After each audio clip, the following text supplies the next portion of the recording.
I want you to take a second and just think about something really specific. Just one thing. Yeah, exactly one thing. Think about that one thing you are currently avoiding. And I mean, you know exactly what it is. It popped into your head immediately, right? Oh, it always does. It's instantaneous. Right. So it might be, an uncomfortable conversation you need to have with your partner that you just keep putting off.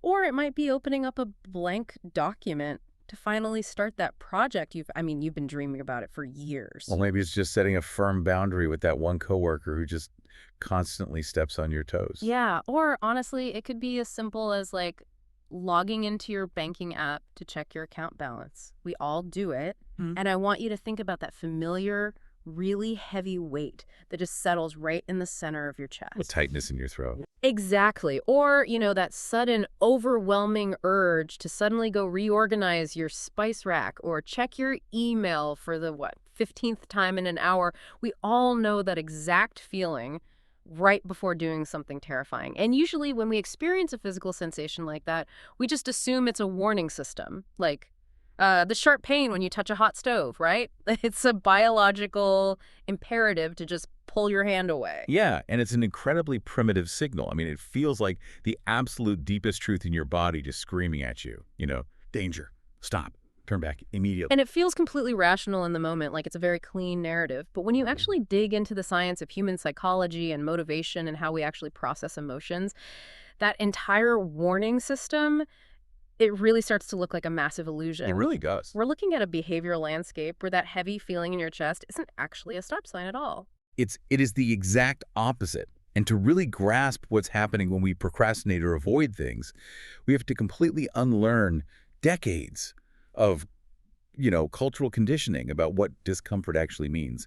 We Yeah. literally have to look at the very architecture of how the human brain processes fear and reward and even our own identity. So today we are doing a deep dive into exactly that. We're hunting down the biological and psychological roots of that feeling. We want to figure out exactly why our brains are so incredibly skilled at tricking us into avoiding the things that are ultimately, best for us. And we've got an amazing stack of sources for this deep dive. Yeah, we are pulling together some fascinating threads today. We're going to look at some cutting-edge neuroscience, literally peering inside the brains of rats that are caught in the exact same dilemma of fear versus reward. And we're going to combine that with clinical frameworks from acceptance and commitment therapy, or ACT. Which is such a powerful tool. It really is. Plus, we're going to dive into the somewhat mystical, but incredibly practical world of Jungian shadow work, and then we'll ground all of it with some high-performance motivational theory. The ultimate mission here is to figure out how to entirely rewire our relationship with discomfort so we can turn that heavy dread into a literal compass for a richer life. And it's such a profound shift to make.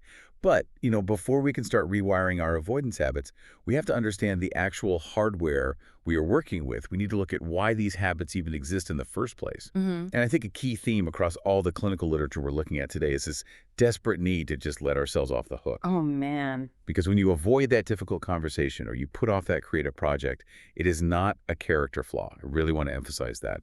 It is not an inherent laziness or some moral failure. Which is honestly such a relief to hear, because the guilt cycle of avoidance is usually so much worse than the avoidance itself. You avoid it, then you hate yourself for avoiding it, and it just compounds. So if it's not a character flaw, it's really just biology doing its job. Exactly. It's an ancient, highly tuned survival mechanism. If we look at the clinical perspectives provided by psychology, they highlight that the human brain operates fundamentally on this better safe than sorry algorithm. Your brain's primary job, far above your happiness, far above your self-actualization or, your career goals, its only real job is simply to keep you alive until tomorrow. Right, it's just trying to make sure you don't get eaten by the saber-toothed tiger. Precisely. In our evolutionary past, when our ancestors faced something difficult or unfamiliar or uncertain, it almost always equated to actual, literal physical danger. A predator in the brush, a rival tribe, crossing a rushing river. Avoiding those things is what ensured our survival. So the avoidance was a feature, not a bug. Right.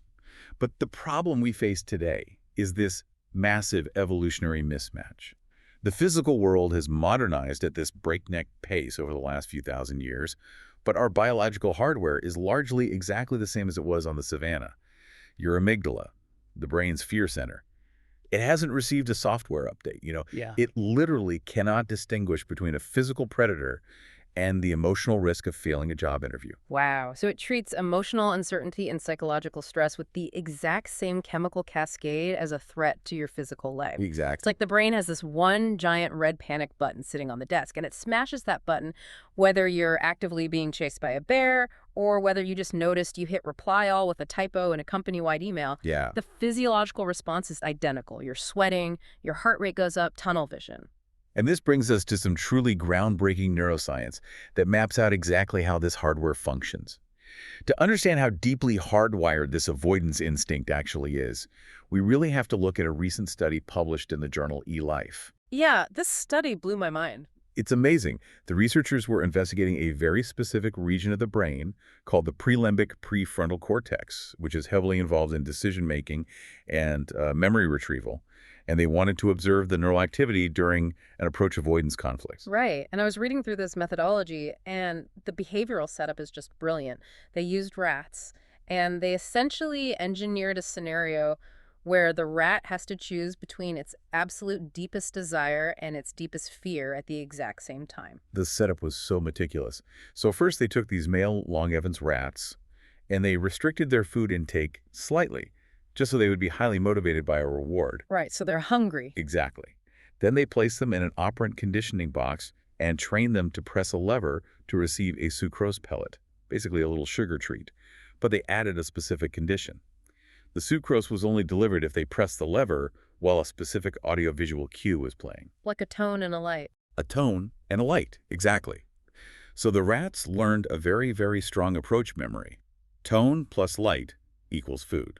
So the brain wires a pathway that basically says, when this happens, go toward it, it's safe, and you're going to be rewarded. Yes, exactly. Once that was totally established, they moved the rats to a different environment to build the opposing memory. They introduced a totally neutral odor amyl acetate, which actually smells remarkably like bananas. Bananas, really? Huh? Yeah, bananas. Initially, it means absolutely nothing to the rat. But then the researchers began pairing this odor with a mild but, unpleasant electrical foot shock. Ah, okay, the threat condition. Right. And the rats learned this association incredibly fast. The moment they smelled the amyl acetate, they exhibited intense defensive behaviors. They froze in place, their heart rate spiked, and they completely abandoned any kind of exploratory or food-seeking behavior. Yeah, So now the brain has wired a powerful avoidance memory. The odor predicts the threat. got it. So now you have a single subject with two distinct, actively competing memories perfectly established, an audiovisual cue that just screams reward, and an olfactory cue that screams danger. Which perfectly sets the stage for the conflict phase. They put the rat back into the testing box, they play the tone and the light, the food signal. But simultaneously, they pump in the banana odor, the shock signal. Oh, This is the literal definition of an approach avoidance conflict. The rat is smelling extreme danger, but hearing the promise of a massive reward. it's the exact same neurological dilemma you face when you want to ask someone out on a date, but you are just terrified of the humiliation of rejection, or, when you want to start a business, but you're paralyzed by the fear of bankruptcy, smelling danger, hearing reward. Yeah, it's the exact same mechanism. And what I found so fascinating is that the rats didn't react uniformly. The species completely fractured into two distinct behavioral profiles. They did. They split almost perfectly into two phenotypes. One group, which the researchers dubbed the pressers, they just continued to press the lever for the sucrose despite the terrifying odor. They approached the reward even while their environment was completely flooded with a perceived threat. So they were the risk takers. They just pushed right through the dread. Yeah, but the second group, the non-pressers, they exhibited a complete and total suppression of food seeking. They just froze. They engaged in these cautious risk assessment behaviors, looking around nervously, but they avoided the lever entirely. The perceived threat completely overrode the biological drive for the reward. See, if the study stopped right there, it would just be a behavioral observation, right? Like, some rats are brave, some are timid, cool. But they actually measured the single unit activity of the neurons in their prelimbic cortex during this split-second moment of conflict. They literally watched the brain make the decision in real time. The neural correlates they discovered were striking. When they looked at the pressers, the rats actually taking the risk, they found persistent food cue responses in their prelimbic neurons. So the brain was actively maintaining the focus on the reward signal, suppressing the fear signal, just enough to take action. Wow. But in the non-pressers, the ones who just froze, they found an entirely different mechanism at play. They observed a massive increase in the spontaneous activity of a very specific type of cell, the prelimbic glutamatergic neurons. The glutamatergic neurons. Okay, what exactly is their function in this context? Because reading it, it sounds like they aren't just passively failing to process the reward, they're actively doing something to stop the rat. That is a crucial distinction. These glutamatergic neurons are excitatory, meaning they generally stimulate activity. But in this specific pathway, their intense firing actually acts as an active, energy-consuming brake system. When these specific neurons were highly active, they essentially locked the rat down. They shut off the reward pathway and forced the avoidance behavior. So it's not that the rat just forgot about the food or suddenly didn't want the food. It's that this specific neural cluster just slammed on the emergency brake. Precisely, and the researchers actually proved this causality using optogenetics. Right, which is where they use light. Right. Yeah, it's a technology where they use light to turn specific neurons on and off in a living brain. It's wild. They took the brave presser rats and artificially activated those glutamatergic neurons with light. Instantly, those risk-taking rats froze and stopped pressing the lever. The artificial activation literally forced avoidance. That's insane. And conversely, they took the terrified non-presser rats and they inhibited those same neurons. Suddenly, those frozen rats just shook off their fear, reduced their defensive behavior, and started going for the food again. They literally found the biological toggle switch for risk-taking versus avoidance. It's incredible. But it also it paints a slightly alarming picture. Because I'm thinking about the implications of this. It feels like we have this massive biological brake system in our heads that is literally designed to shut us down at the first sign of a threat. That's exactly what it is. I'm picturing the brain like an overzealous bodyguard. Right. You hire this guy, and his only mandate is to keep you alive. But he takes his job so literally that he just ruins your entire life. He tackles the mailman because the mailman is approaching the house. He pepper sprays your date because your heart rate went up. He locks you in a basement and says, "See, you're perfectly safe down here." Like, he means well, but he's actively keeping you trapped. That is an incredibly accurate metaphor for how the amygdala interacts with the prefrontal cortex during an avoidance response. The bodyguard doesn't care about your social life. He doesn't care about your career trajectory. He only cares about zero threat. Right. But I know this raises a sort of philosophical question about human potential. If rats are biologically split into these pressers and non-pressers, and it all just comes down to the spontaneous firing of these specific glutamatergic neurons, are we simply victims of our biology? Are some of us just neurologically doomed to be avoiders forever, while others are blessed with this natural propensity for risk? It's a valid question. And while there are certainly genetic and biological predispositions toward anxiety or risk tolerance in humans, we really have to recognize the massive evolutionary leap between a rat and a human being. The rats in the study, they're reacting to immediate physical cues in their present environment, a literal smell entering their nostrils, a literal tone hitting their eardrums. Right, it's immediate. Exactly. Mm-hmm.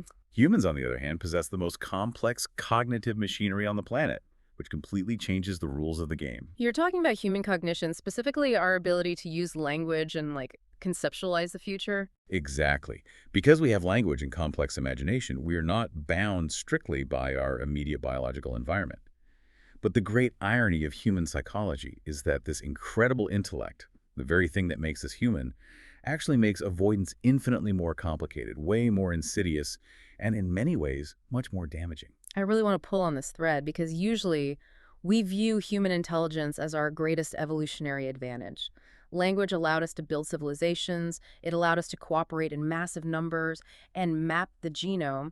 How on earth does it make our avoidance worse than a rat's? To answer that, we have to transition into the second major framework in our deep dive today, Acceptance and Commitment Therapy, or ACT, which was developed by Dr. Russ Harris. The core premise of ACT is that the exact same cognitive tools that allowed us to basically dominate the planet are the exact same tools that generate our psychological suffering. Language, in the ACT framework, is a massive double-edged sword. Okay, let's talk about the sharp edge first. Language lets us map the world. We can learn from people we've literally never met. We can read a book written 300 years ago and absorb its lessons. We can predict future outcomes without having to physically experience them. It's a miracle of evolution, truly. But consider the negative edge of that sword. A rat only experiences the fear of the shock when the banana odor is physically present in the room. You and I, however, can sit in a perfectly safe, comfortable, quiet living room. There is no physical threat anywhere near us. Yet simply by using language internally, by remembering a humiliating failure from 5 years ago, or by imagining a catastrophic financial ruin that hasn't even happened, we can trigger our amygdala to release the exact same flood of cortisol and adrenaline as if a tiger just bursts through the door. Wow. We essentially act as our own virtual reality simulator for pain. Exactly. We generate the threat cues internally using words and images, and our biological hardware just reacts as if it's really happening. Yes.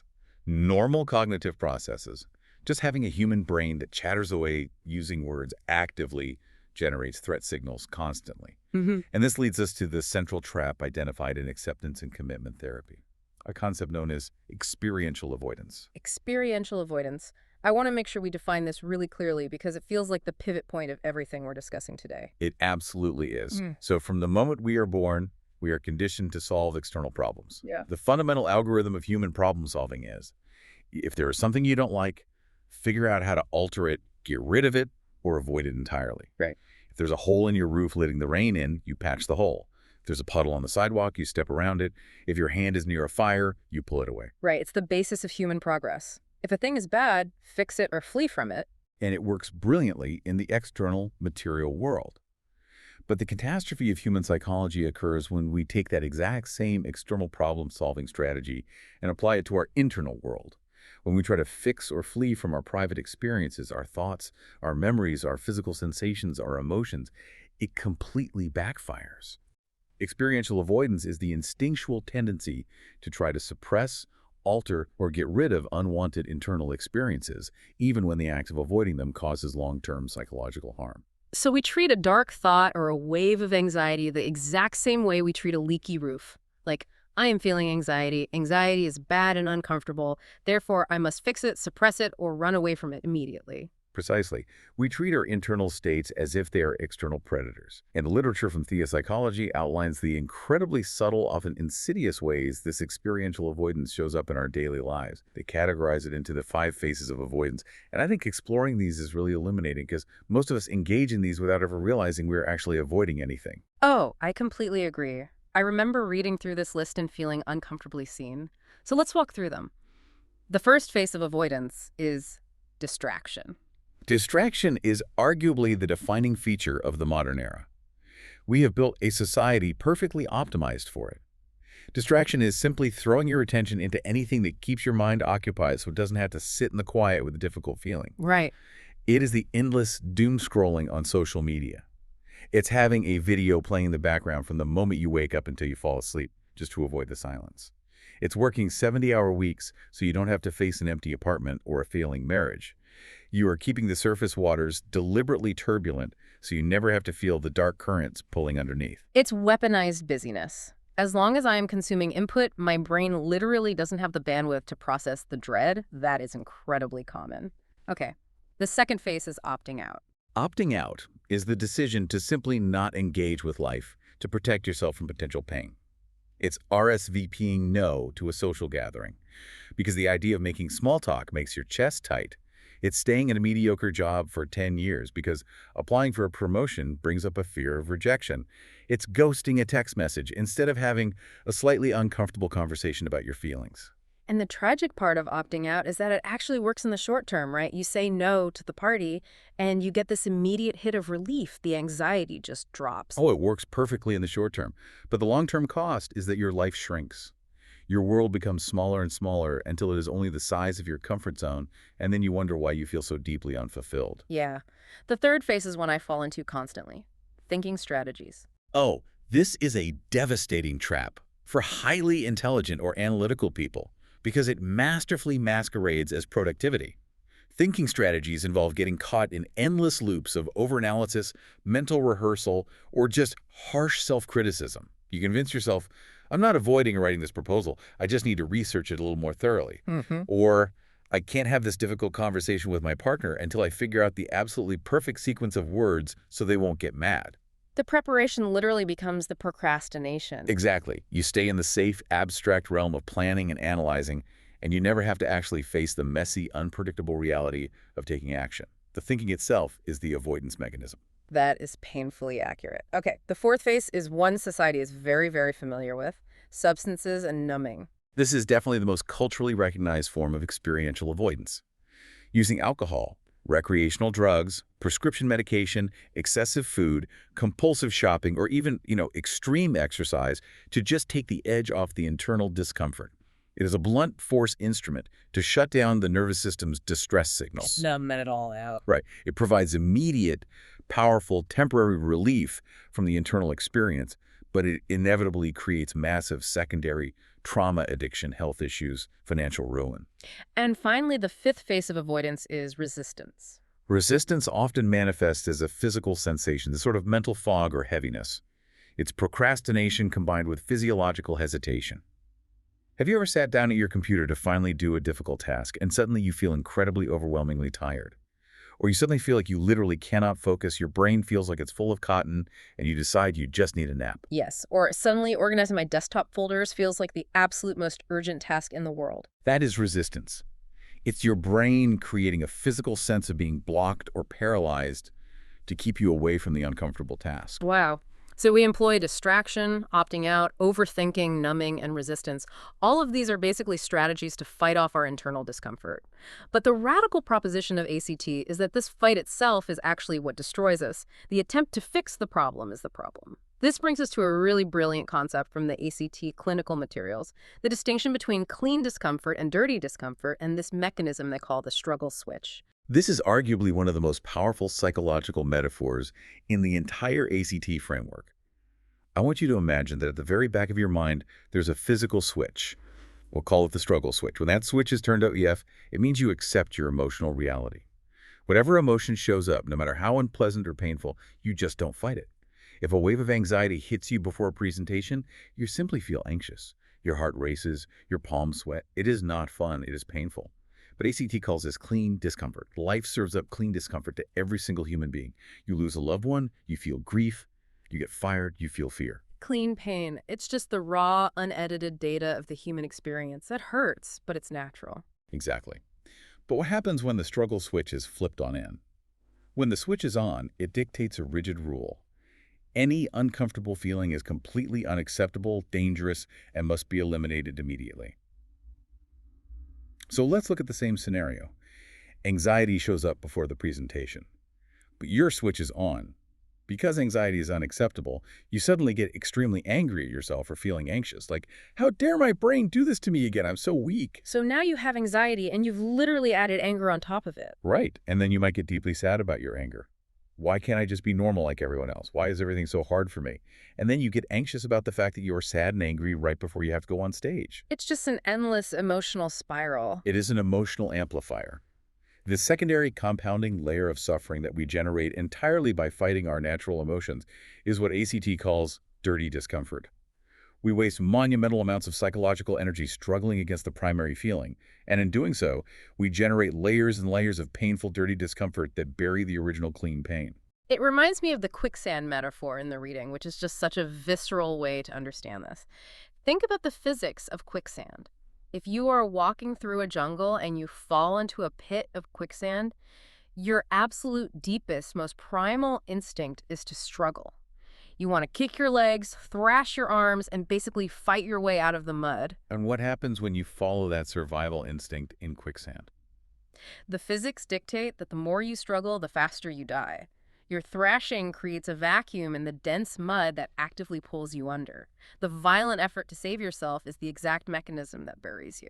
And what is the counterintuitive method for surviving quicksand? You have to do the hardest thing imaginable. You have to stop struggling, you have to lie back, spread your arms and legs out to increase your surface area, and just allow yourself to float on top of the mud.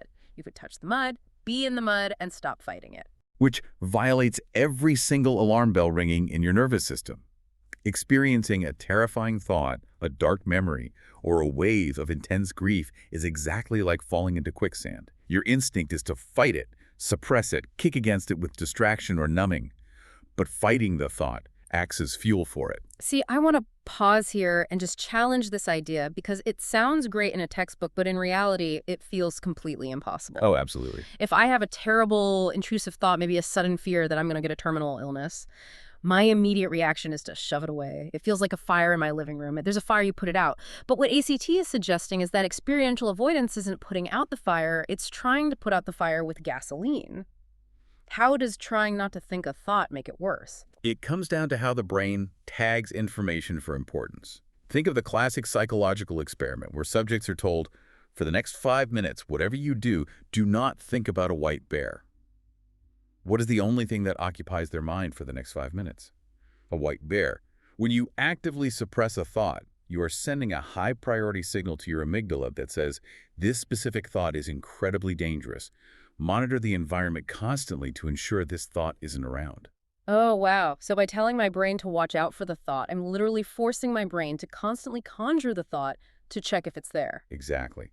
Deliberate avoidance of a private internal event necessarily contradicts the desired outcome. The harder you try not to feel anxious, the more hypervigilant your nervous system becomes about anxiety, which ironically makes you more anxious. You're kicking in the quicksand. So we've established the mechanics of how we avoid, the trap of the struggle switch, and this paradox of suppression. But this begs a massive underlying question. What exactly are we avoiding so desperately? Yes, we avoid anxiety and fear, but often the things we run from are much deeper than just a fleeting emotion. Often we are avoiding entire facets of our own personality. We are. And to understand the depth of what we are running from, we have to look beyond behavioral psychology and transition into the realm of depth psychology. Specifically, the work of Carl Jung and the concept of shadow work, as explored in our sources by Connie Bizalski. According to this framework, the primary thing we use experiential avoidance to run from is our own shadow. The shadow. It sounds so ominous. It's like something out of a fantasy novel. What is the actual clinical or psychological definition of the shadow? Carl Jung described the shadow as the hidden, repressed, and unconscious aspects of our psyche. It is the direct counterbalance to what he called the persona. The persona is the mask we craft and wear for society. It is the curated version of ourselves that we present to our friends, our employers, and, social media to prove that we are acceptable, flawless, and good. The shadow, by contrast, contains all the parts of ourselves that we deem unacceptable, dangerous, or shameful, and therefore hide away in the dark. But how does the shadow form? We aren't born with a mask in a dark basement in our minds, right? A baby doesn't have a shadow. You are absolutely correct. The shadow is constructed entirely during childhood as a survival mechanism. As infants and children, our most driving primal biological need is to secure love and attachment from our caregivers. Because we are completely dependent on them, a loss of their love equates to a literal threat to our survival. We are incredibly perceptive little scientists, constantly running experiments to learn what behaviors secure that vital love and approval, and what behaviors result in anger, rejection, or the withdrawal of affection. We figure out the rules of the house. We map the rules of our specific environment perfectly. Let's say you grew up in a household where peace and quiet were paramount, and expressions of anger were punished severely or viewed as dangerous. You quickly learned that your natural anger threatened your attachment to your parents. So what did you do? You severed your connection to your anger, you pushed it down into the unconscious, or let's say you were a naturally exuberant, loud, wild child, but your parents were easily overwhelmed and constantly told you to be quiet or stop being annoying. You learned that your wildness made you unlovable, so you cut that part off and banished it.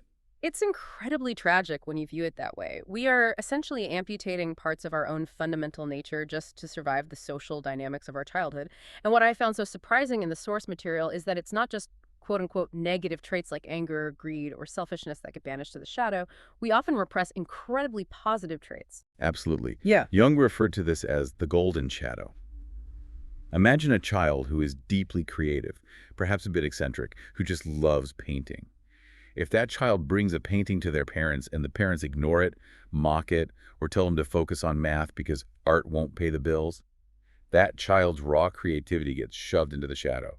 Independence, sensuality, assertiveness, joy, any trait that wasn't mirrored and validated by our early environment gets locked in the basement. But the golden rule of Jungian psychology is that you can't actually amputate a part of your psyche. You can't just throw it away. The shadow doesn't die. It never sleeps. You can banish these traits to the unconscious, but they retain their energy. They live a secret subterranean life, and because they are denied conscious expression, they leak out sideways, They end up controlling our behavior from the dark. Give me some tangible examples of how a repressed shadow leaks out into adult daily life. Because I imagine a lot of people are listening and wondering, wait, do I have a shadow issue? Oh, if you are human, you have a shadow. It manifests in myriad ways. Chronic, inexplicable jealousy is a classic shadow leak. Passive aggressiveness is incredibly common if you are taught that direct anger is unacceptable. Your anger doesn't disappear. It just mutates into sarcasm, chronic lateness, or magically forgetting to do things for people you are mad at. It fuels codependency, self-sabotage, and the creation of unnecessary interpersonal drama. But perhaps the most profound and visible way the shadow expresses itself is through a psychological mechanism called projection. Projection. Okay, this is a massive concept. Let's really unpack how this works. Projection is the phenomena where we unconsciously take the rejected, exiled parts of ourselves, the contents of our shadow, and we project them onto other people, seeing those traits in them rather than in ourselves. It is a defense mechanism. By seeing the unacceptable trait in someone else, we can interact with it, judge it, and condemn it, all while maintaining the illusion that we are perfectly innocent. So everything that violently annoys me about other people might actually be a mirror of my own shadow? It is almost a guarantee. Whenever we fiercely judge, vehemently hate, or even irrationally idolize someone, it points directly to a shadow issue within ourselves. Connie Basalski gives a brilliant example in the reading. Imagine you were a child who was taught that your opinions didn't matter. Children are to be seen and not heard. You learned that speaking up got you shushed or punished. So to be safe, you banished your voice, your assertiveness, right into the shadow.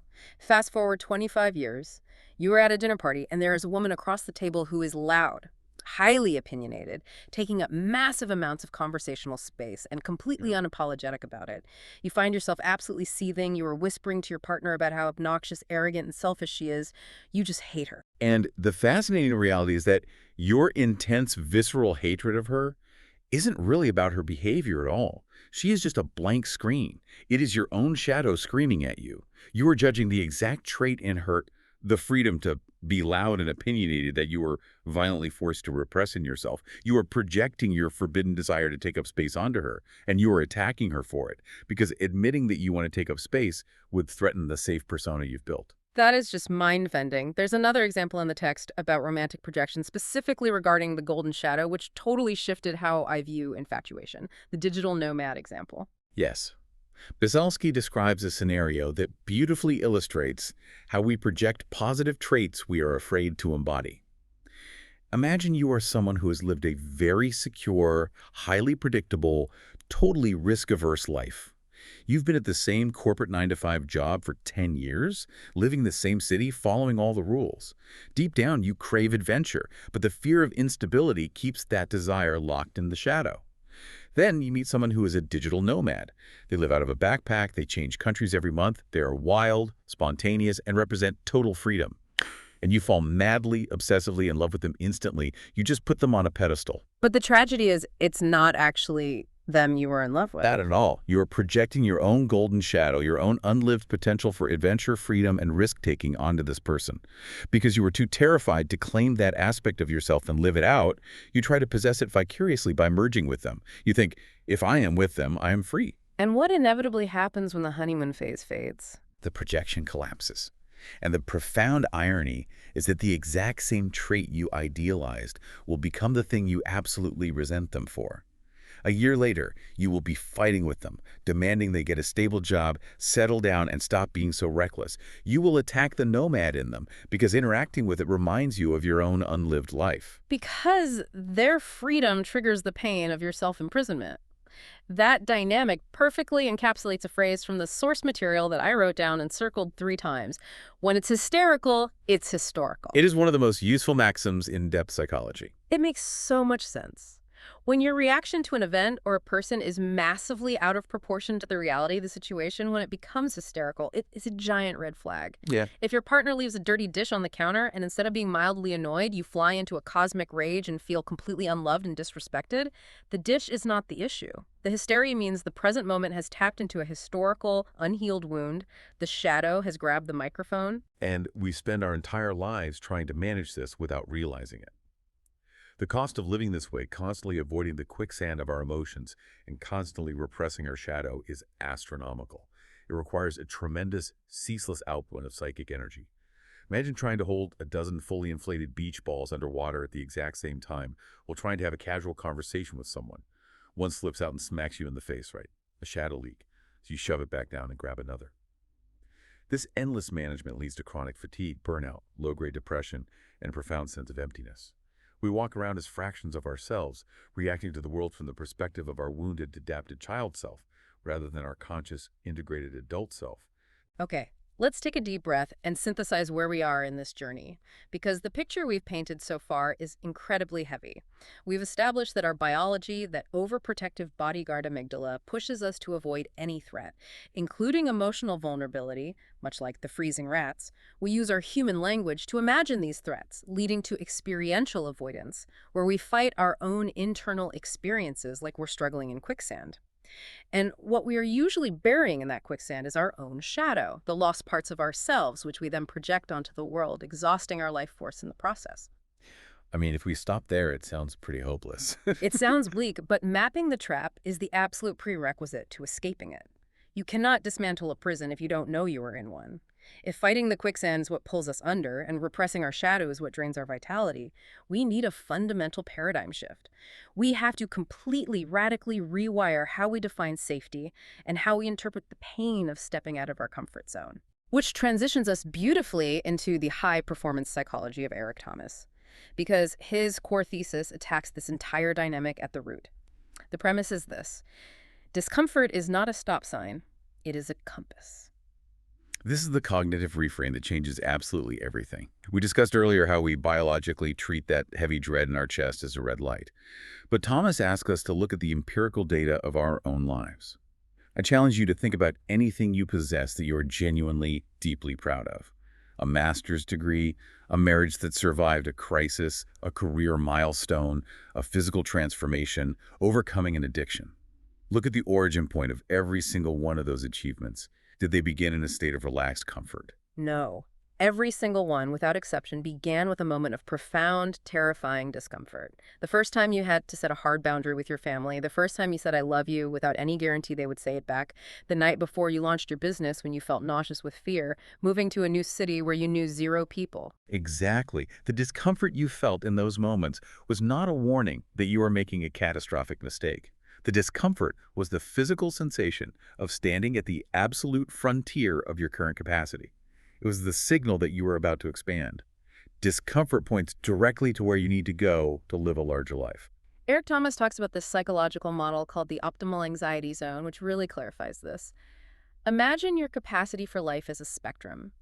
On the far left end, you have your pure comfort zone. Everything is easy, everything is predictable, you are never challenged. It feels safe. But if you stay there indefinitely, what happens? You experience stagnation, life gets gray, flat, and you begin to decay psychologically. And on the far right end of the spectrum, you have extreme panic. The challenge facing you is so far beyond your current resources and capacity that your nervous system completely redlines. You experience trauma or paralysis. Yeah. You literally become the rat frozen in the corner. Meaningful learning and growth are impossible in the panic zone because your brain is entirely focused on mere survival. But right in the middle, between stagnation and panic, is the optimal anxiety zone. Yes, this is the sweet spot of human evolution. It is the space where you are stretched but not shattered.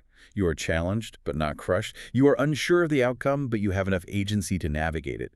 And the crucial, unyielding law of this zone is that it always announces itself with discomfort. There is no biological or psychological way to enter a state of true growth without feeling uncomfortable. It is a package deal. To make this incredibly concrete, Thomas uses a biological analogy about muscle tearing, and it's so perfect because neuroplasticity actually mirrors physical anatomy. The parallel is exact. Think about what happens when an athlete goes to the gym to build strength. They lift weights that are heavier than what their body is currently accustomed to. They push their muscles past their current capacity. On a microscopic level, this stress literally causes micro tears in the muscle fibers. It burns. It hurts. You experience soreness, fatigue, and physical resistance. But an experienced athlete doesn't feel the burn of a heavy lift and think, "Oh my God, my body is failing. I am in terrible danger. I must drop this weight and never come to the gym again." Right. They reframe the pain. They know the burn is the literal currency of their growth. They seek it out. They understand the biological mechanism. During the recovery period, the body will repair those micro tears, and the muscle will heal thicker and stronger, to handle the new load. Psychological resilience, courage, and emotional capacity work in the exact same way. The discomfort of vulnerability, the burning anxiety of facing a fear, the awkwardness of learning a new skill, these are creating micro tears in your psychological limitations. When you endure that and recover, your capacity for life is permanently expanded. The weight that crushed you last year becomes your warm-up today. I love that concept. But I have to ask the practical million-dollar question that every skeptic listening is thinking right now. How do you actually tell the difference in the split-second moment? You're standing there feeling that heavy dread in your chest. Your heart is pounding. How do you know if your gut is accurately saying, do not take this job because the boss is toxic, the company is failing, and this is a dangerous environment, versus your ego saying, do not take this job because I am terrified I'm not good enough and I want to avoid the challenge? How do we distinguish between true instinct and fear-based avoidance? Because they feel identical in the body. That is the ultimate test of self-awareness. And Eric Thomas addresses this by demanding we differentiate between two distinct kinds of fear: primal fear and ego fear. Primal fear is the ancient survival instinct. When your deep intuition flares because a situation is genuinely physically dangerous, or when every fiber of your being screams that a person is abusive or highly manipulative, that is your biology protecting you from actual harm. You must listen to it. That's a real tiger in the room. Yes. But the vast majority of what we feel on a daily basis is ego fear. Ego fear has absolutely nothing to do with physical danger or existential threat. It is the fear of social judgment. It is the fear of rejection. It is the fear of looking foolish, being wrong, or failing publicly. This fear is incredibly dangerous because it is deceptive. It masquerades as wisdom. It sounds like common sense or caution or being realistic in your head. But if you strip away the rationalizations, it's just the small, wounded self, the shadow, trying to stay hidden, trying to prevent the persona from being challenged. So how do you practically tell them apart in the moment? Through radical, sometimes brutal honesty with yourself. If you pause, take a breath, and look underneath the panic 99% of the time, you already know the answer. You know that sending the difficult email will not literally end your life. You know that asking for a raise isn't a physical threat. You know that going to the gym when you feel out of shape is safe, even if it's embarrassing. When you identify it as ego fear, the discomfort ceases to be confusion. It becomes clarity. The compass needle locks in. It points precisely at the task you must do. Okay, so let's say I reach that moment of clarity. I realize the fear I'm feeling is just ego fear. I'm standing at the edge of the optimal anxiety zone, looking at the compass, and I know I need to walk directly into the storm. How do I actually do it? Because knowing the theory is wonderful, but when my heart is pounding and my mind is screaming to abort, how do I stay on the path without letting my panicking brain hijack my nervous system and force me to retreat? This is where the rubber meets the road, and where we return to Dr. Russ Harris and the practical, tactical tools of acceptance and commitment therapy. ACT doesn't just offer theory. It provides very specific mechanisms for navigating the storm. The first primary tool is a cognitive skill called diffusion. Cognitive diffusion. Let's start by defining the state we are normally in, which is cognitive fusion. What does it mean to be fused with a thought? Cognitive fusion is our default human state. It means we are completely fused or blended with our thoughts. In a state of fusion, whatever thought pops into your head is treated as absolute reality, undeniable truth, and a strict order that must be obeyed. If your mind generates the thought, if I speak up in this meeting, everyone will think I'm stupid and I'll ruin my career. In a fused state, you believe that thought as deeply and literally as you believe in the law of gravity. You don't realize it's a thought. You look from the thought instead of looking at it. It becomes the lens through which you see the whole room. Perfectly stated. Cognitive diffusion, therefore, is the practice of detaching or unhooking from the thought. It is the sudden realization that thoughts are merely sounds, words, and temporary stories passing through your neurological hardware. They are not physical realities, they are not commands, and most importantly, they're very often not true. The ACT handout uses this metaphor of radio doom and gloom, which I think captures the absurdity of our inner monologue perfectly. It really does. Imagine your mind is an old-school AM radio station, playing constantly in the background, 247. And the primary broadcast of this station is radio doom and gloom. It provides constant updates on everything that is wrong with you, it replays your greatest embarrassments on a loop, and it provides highly detailed, catastrophic forecasts of the future. Coming up next, the top 10 reasons why your boss secretly hates you, right after this vivid memory of you waving at someone who wasn't actually waving at you in 2014. Stay tuned. Exactly. We all have that broadcast. Now, the natural instinct experiential avoidance is to try to turn the radio off. But as we learned with the white bear experiment, you cannot turn the mind off.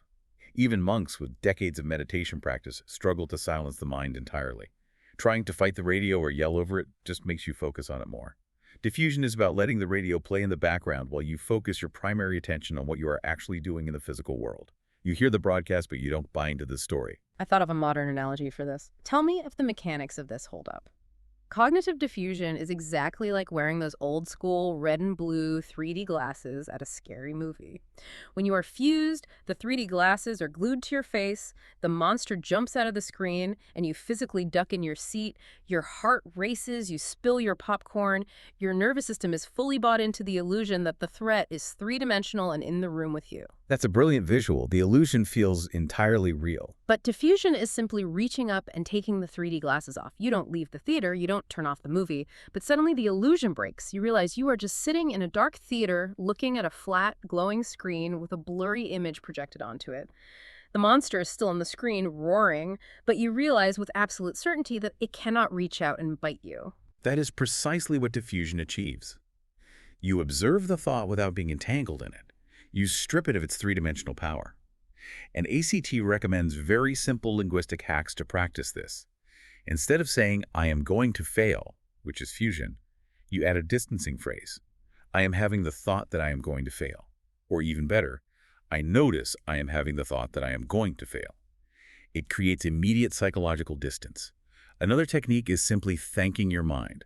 When radio doom and gloom starts spiraling, you just mentally say, thanks for the input, mind. I know you're the bodyguard trying to keep me safe, but I've got this handled. You acknowledge the alarm bell without treating it as an evacuation order. It takes the power away from the thought. It does.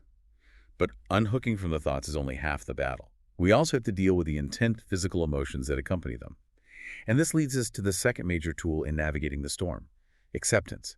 And to fully grasp ACT's very specific radical definition of acceptance, we have to unpack one of the most famous metaphors in their literature.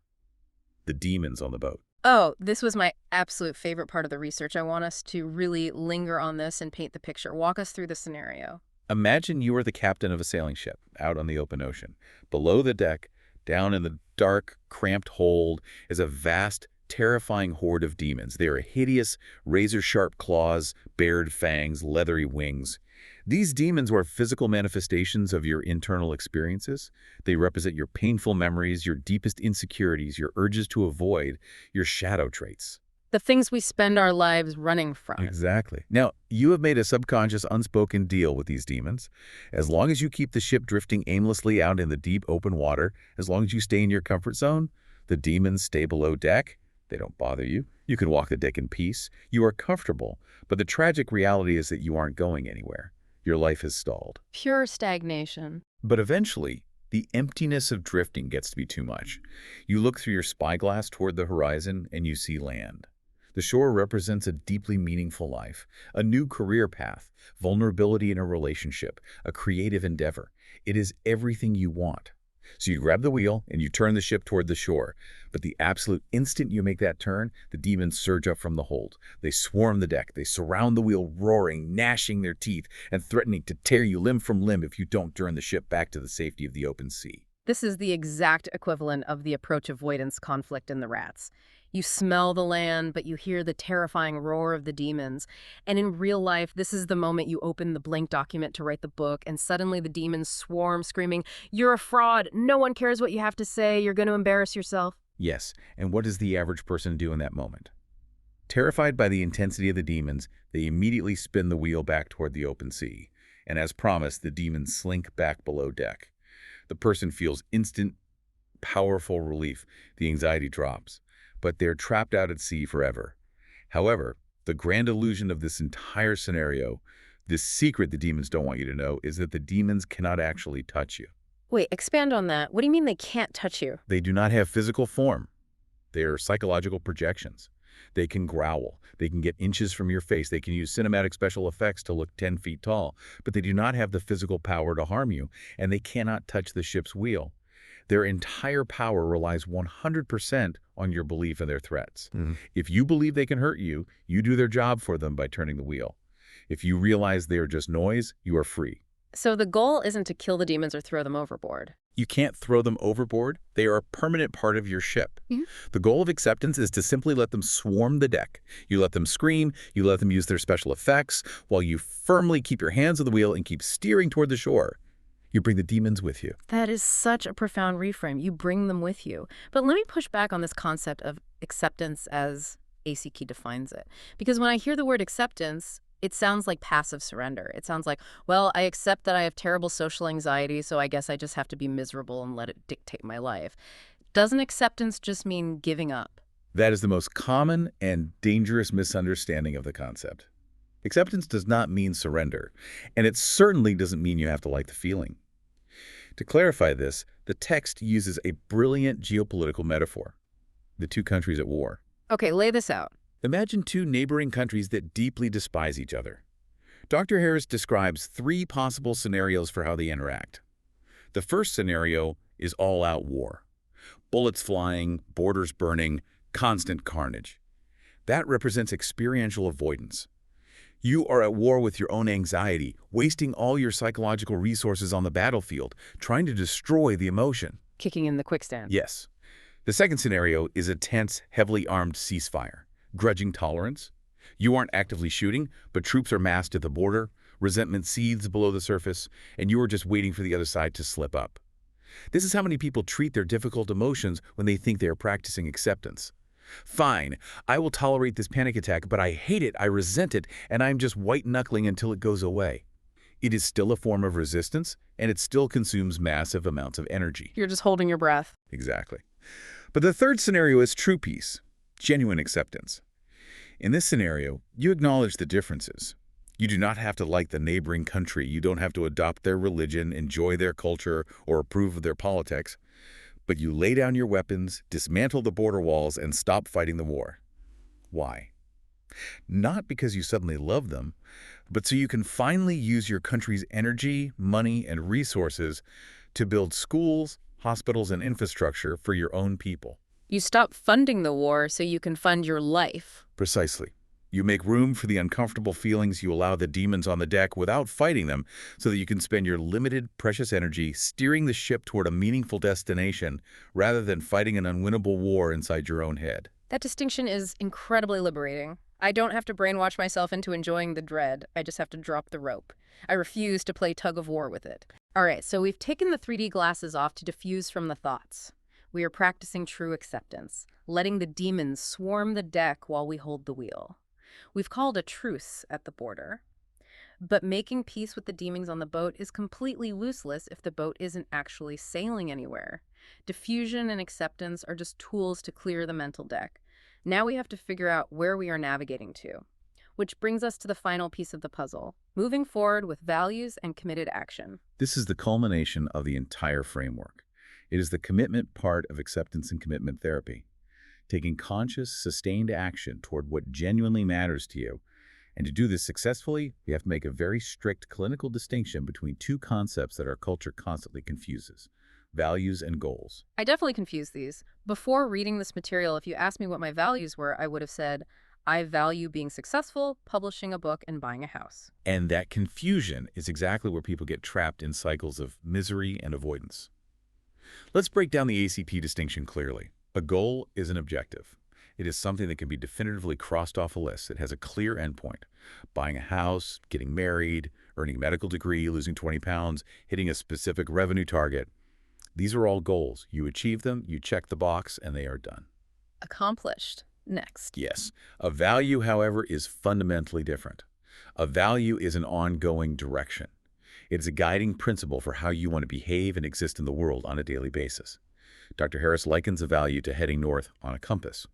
You can travel north for the rest of your life. You will never actually arrive at north. It is a direction, not a destination. A goal is like a specific mountain or river you cross while you are heading north. Give me a concrete example of how they differ in practice. Getting married is a goal. Being a loving, deeply communicative, and supportive partner is a value. Becoming a doctor is a goal. Acting with compassion and helping alleviate the suffering of others is a value. Buying a house is a goal. Providing a secure, warm, and welcoming environment for your family is a value. I see the difference, but why is this distinction so crucial when it comes to overcoming avoidance and generating motivation? Because if you link your happiness and your sense of fulfillment only to your goals, you're condemning yourself to misery. If you believe, I cannot be happy or fulfilled until I finally buy that house, you will spend 5 years in a state of lack and anxiety while you save up for it. And when you finally buy it, the high will last a few weeks before you realize you need a new goal.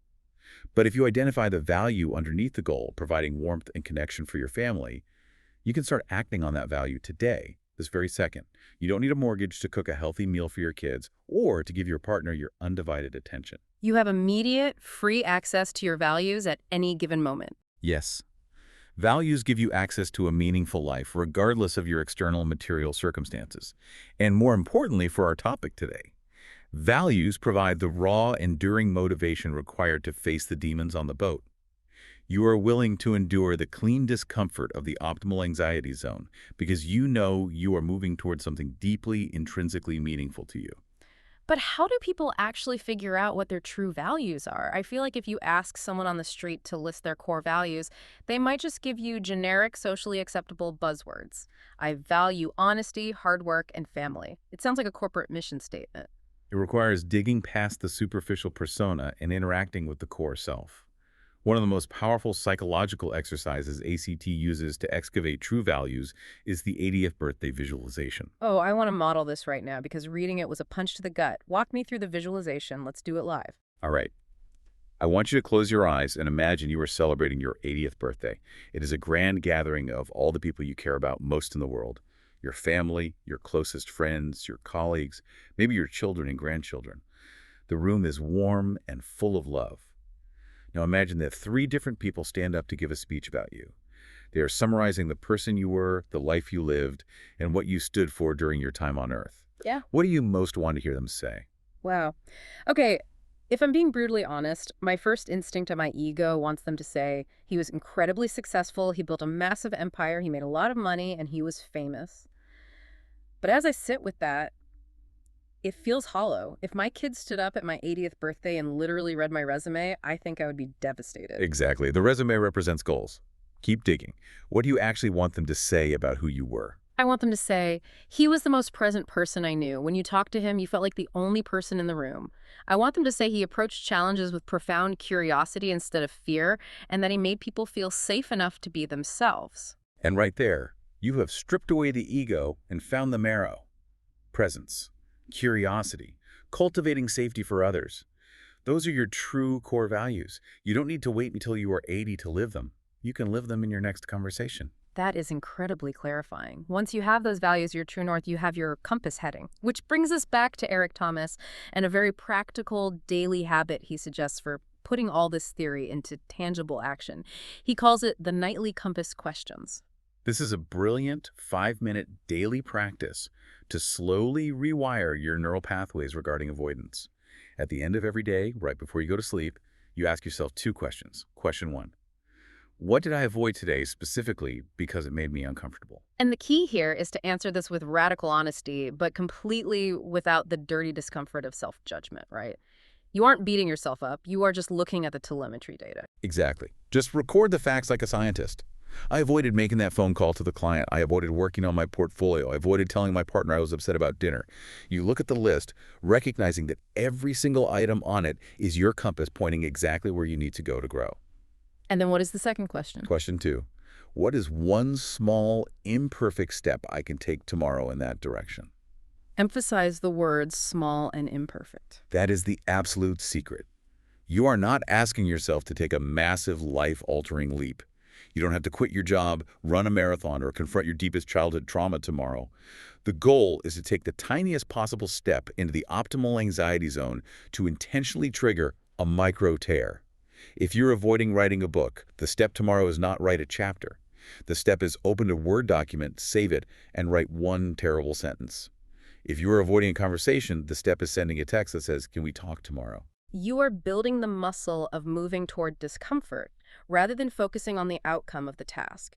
And as you do this, you have to practice reframing your internal language. right? Because when you sit down to write that one sentence, radio doom and gloom is going to scream, "This is garbage, you're a failure, you can't do this." Yes. When the discomfort hits, you consciously reframe the narrative. You tell yourself, this heavy feeling in my chest means I am at the frontier of my capacity. This is not a stop sign. This is exactly where I grow.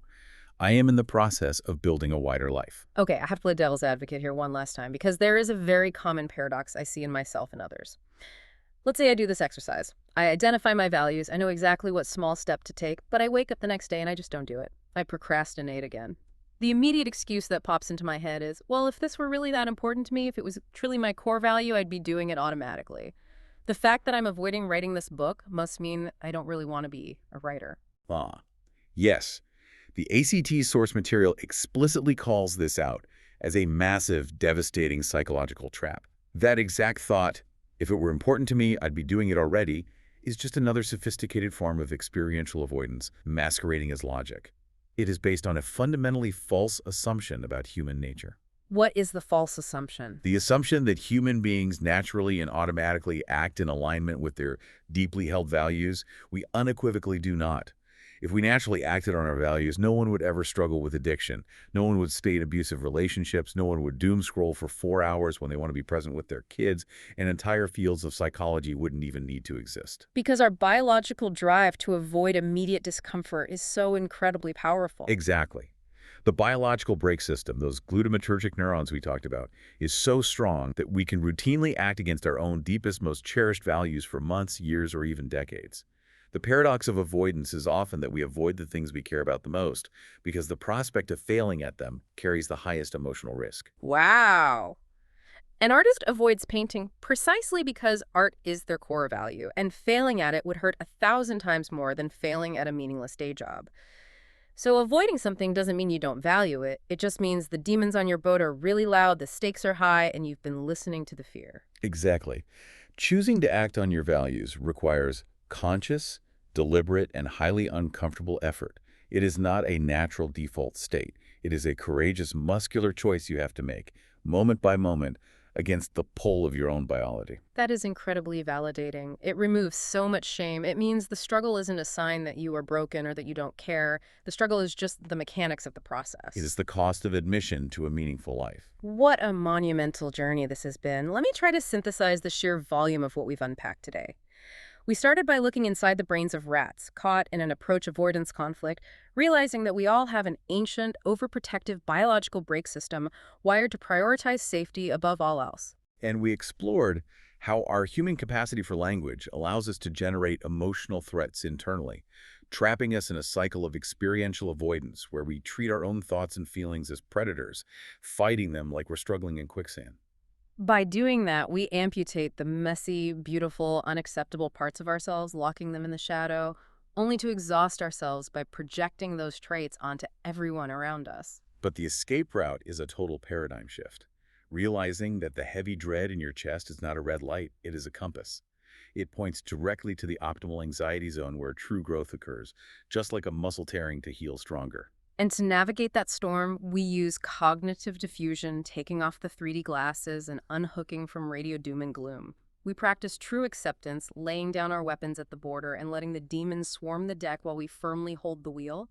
And finally, we orient our ship toward our true, deep values, committing to taking small, imperfect, uncomfortable steps into the wind every single day. That is the complete architecture of transforming avoidance. But before we sign off, I want to leave you with one final, deeply profound concept from the ACT framework. It's an idea called self as context, or the observing self. The observing self, we haven't touched on this yet. What does it mean?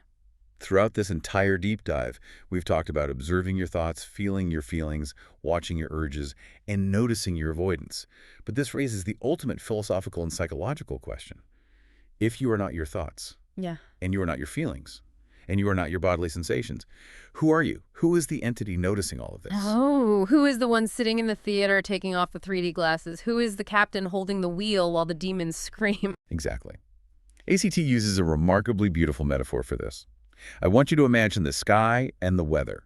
Your thoughts, your feelings, your moments of panic, your bursts of joy, your shadow traits, all of these are the weather.